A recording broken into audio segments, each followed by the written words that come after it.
ఇంకో గంట ప్రసంగం ఉంటుంది, వింటారా? ఒక గంట ఉంటుంది, ఉంటారా ఉండరా? వింటారు కదా, మంచిది. మీరు ధాన్యాలు, దేవుడు మిమ్మల్ని దీవించును గాక. మంచిది, త్వరగా ముగించేస్తాను. ఏముండదు, ఒక 5 నిమిషాలు మీరు ఓపికతో ఉంటే మనం ముగించుకుందాం ఈ ఆరాధనని. మొదటిగా ఈ అవకాశం కల్పించిన మనందరి సృష్టికర్త అయిన పరమ తండ్రికి, మనందరి రక్షకుడైన యేసుక్రీస్తు ప్రభు వారికి నా హృదయపూర్వక కృతజ్ఞతాస్తులు చెల్లిస్తున్నాను.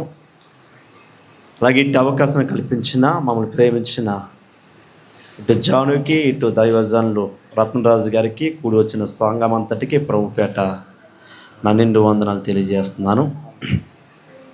మరి ఇటు ఏజెన్సీ ప్రాంతానికి మేము రావడం ఇది 3వ ప్రయాణం. ఎన్నో ప్రయాణం? ఇది 3వ ప్రయాణం. మాకు గత 2024లో దైవజనులు కోట ప్రాంతంలో పరిచయిస్తున్న ఇటు మాణిక్యం గారు, ఇటు వారి బ్రదర్ రత్నరాజు గారు మాకు పరిచయం అవి 3 సంవత్సరాలు అవుతుంది. మరి 3 సంవత్సరాల నుంచి కూడా మరి సంవత్సరానికి ఒకసారి మరి ఈ ప్రాంతాన్ని దర్శించడానికి దేవుడు మహాకృప చూపించి ఉన్నాడు. ఈ ప్రాంతానికి రావడానికి ముఖ్య కారణం, కనీసం కొందరినైనా బలహీనులను బలపరచడానికి, ఎవరైతే ప్రభు ఎరగలేని వారు ఉన్నారో వారి యొద్దకి సువార్తను ప్రకటించడానికి మేము వచ్చి ఉన్నాం. మా లెక్క మాకుంటుంది. తర్వాత వినకపోతే వారి లెక్క వారికి ఉంటుంది. ప్రకటించడం వారికే మా వంతు. వింటే వారి క్షేమం, వినకపోయినా వారి క్షేమమే.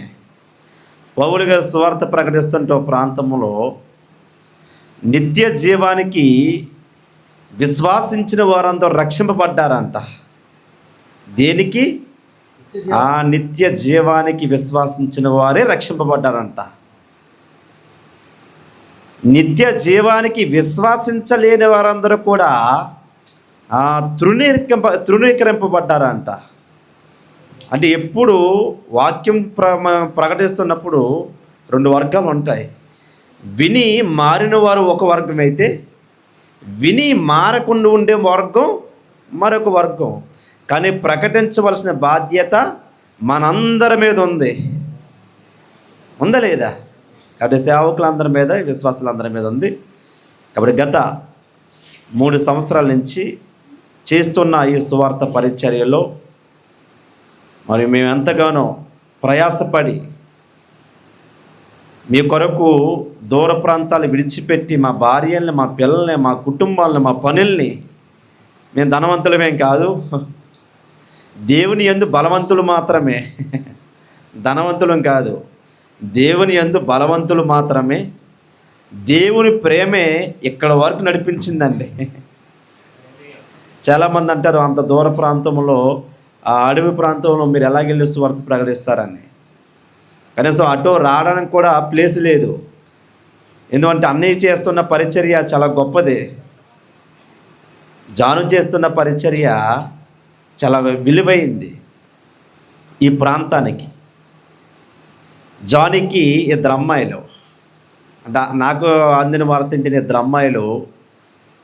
కానీ తన సాటి అయిన సహకారి దేవుడి సన్నిధికి చేరినప్పటికీ ఈ లోకాన్ని విడిచి, కానీ 2 కుమార్తెలతో దేవుని పరిచర్య ఆపకూడదని ఇటు అడవి ప్రాంతంలో దేవుడే దేవుడే దేవుడే దేవుడే అని చాలా చక్కగా పరిచర్య చేస్తున్నాడు. దాన్ని బట్టి మేము చాలా ఆనందిస్తున్నాము. ఎందువల్లంటే నాకు సాటి అయిన సహాయం లేకపోయినా దేవుడే నాకు సహాయం చేస్తాడని మంచి ఆలోచనతో, ఆత్మల భారంతో పరిచర్య చేస్తున్నాడు. దేవుని చిత్తం అయితే వచ్చే సంవత్సరం కల్లా మరి పరిచర్య కూడా సాటి అయిన సహాయాన్ని ఇవ్వాలని మేము ప్రార్థిస్తున్నాము, ఆశిస్తున్నాము. దేవుడు మరి పరిచర్యలో అలాగే రత్నరాజు అన్నయ్య మాకెంతో సహకారంగా ఉండి, మేము ముందుగానే చెప్పాం ఇలా రావడానికి సిద్ధపడుతున్నాం అని. అంటే కానీ చెప్పారు ఇందాక అన్నయ్య గారి సాక్ష్యం. మరి ఇటు తన విజయ్ గారు సేవకురాలు, మరి వారి అమ్మగారు కాకినాడ ఆసుపత్రిలో ఉన్నప్పటికీ, కానీ ఆ కష్ట పరిస్థితుల్లో కూడా మరి రండి, సరే పరిచర్య చేస్తామని మాతో పాటు మాకన్నా ముందుగానే ఈ ప్రాంతాలన్నిటికీ చెప్పి, ఇంకా రాబోతున్నారు సేవకులు అని జానికి చెప్పి పెళ్ళిలో అని చాలా ప్రోత్సహించి రండని మాతో పాటు కూడా ఎన్ని ప్రాంతాల్లో అయితే ఉదయకాలం దర్శించామో అన్ని ప్రాంతాలకి మాతో కూడా మాకు తోడుగా ఉండే ప్రాంతంలో చక్కటి సువార్తని వినిపించారండి. చాలా అన్యోజనులకి మేము సువార్త చెప్పాం. ఇందాక అన్నయ్య గారు ఒక సాక్ష్యం పంచుకున్నారు మాతో. మీరు పరిచర్య చేయడం వల్ల, మీరు మాకు సహకారం ఉండడం వల్ల ఒక ఇద్దరు ఆత్మలను రక్షించడానికి దేవుడు గొప్ప కార్యం చేస్తున్నాడు అన్నాడు. చాలాదా ఈ జీవితం అనిపించింది మాకు. దేవుడి కృపను బట్టి ఎంత పరిచర్యలో కనీసం ఇద్దరు ప్రభు వైపు తిరగడానికి మమ్మల్ని ప్రేమిస్తున్నారన్నాడు. అది చాలా మంచి సంగతి అని మేము భావించాం పిల్లారా. అలాగే నిన్నటి దినం ఈ దినము కూడా మాకు చక్కటి ఆతిథ్యం ఇచ్చారండి.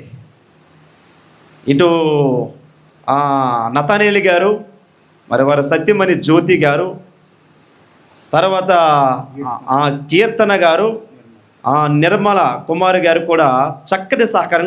ఇంకో స్త్రీలు ఉన్నారు, ఇంకా కొంతమంది, వాళ్ళ పేర్లు అయితే మాకు తెలియవు. నిన్నటి దినం ఈ దినము కూడా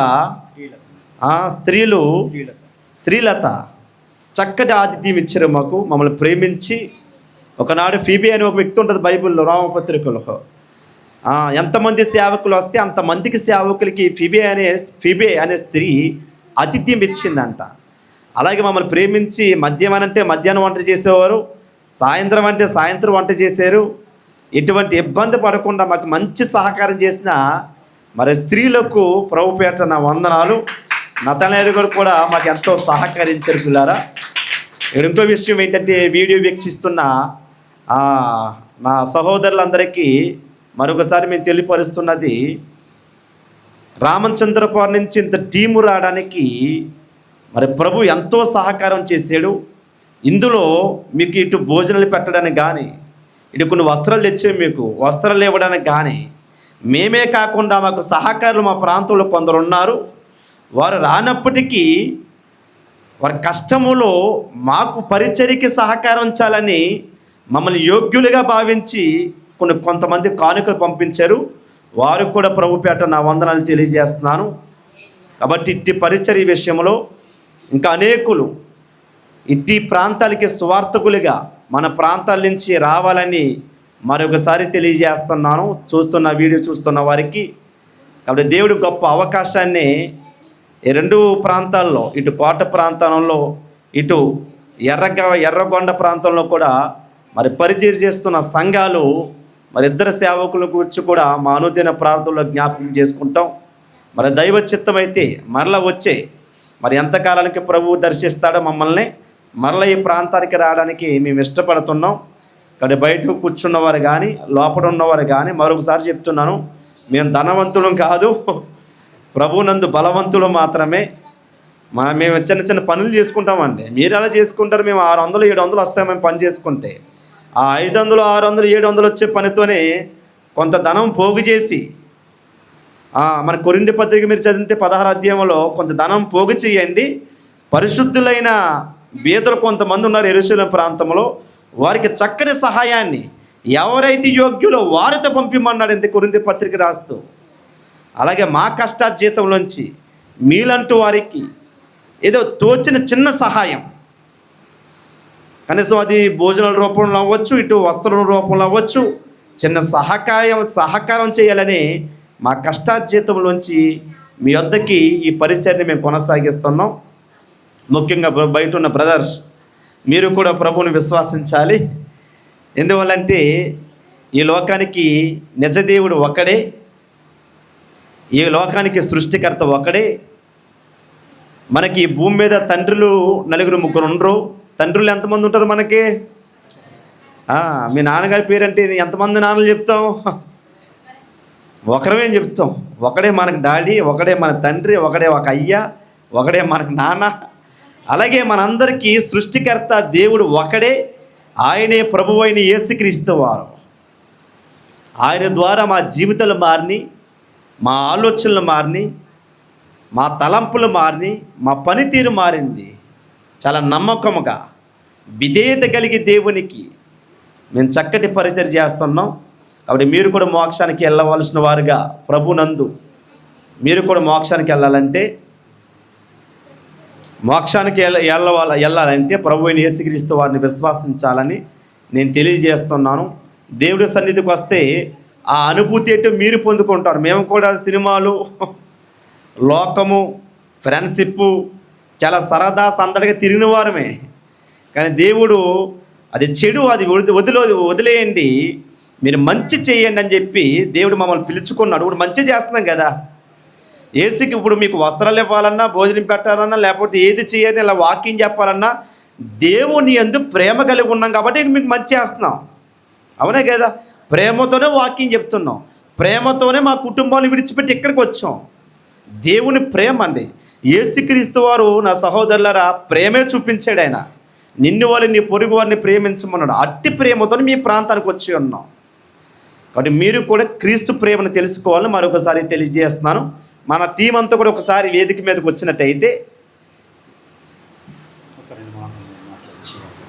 చివరగా 2 మాటలు మాట్లాడతారు సేవకులు. దేవునికి స్తోత్రం. మంచిదండి. ఈ సందర్భంగా 2 మాటలు మాట్లాడి మరి కార్యక్రమాన్ని ముగించుకుందాం. ఈ టీం కొరకు మేము చెప్పినప్పుడు మరి ఇక్కడ ఉన్నటువంటి స్థానిక సంఘ కాపరి జాన్ గారికి చెప్పినప్పుడు చాలా సంతోషం అన్నయ్య, వారు రావడం మనకు సంతోషం, వారు వాక్య పరిచయం చేయడం కూడా మాకు సంతోషం అని చెప్పేసి వారు కూడా ఈ టీంను గురించి అంగీకరించారు. వారికి నేను ప్రత్యేకమైనటువంటి వందనాలు తెలియజేస్తూ ఉన్నాను.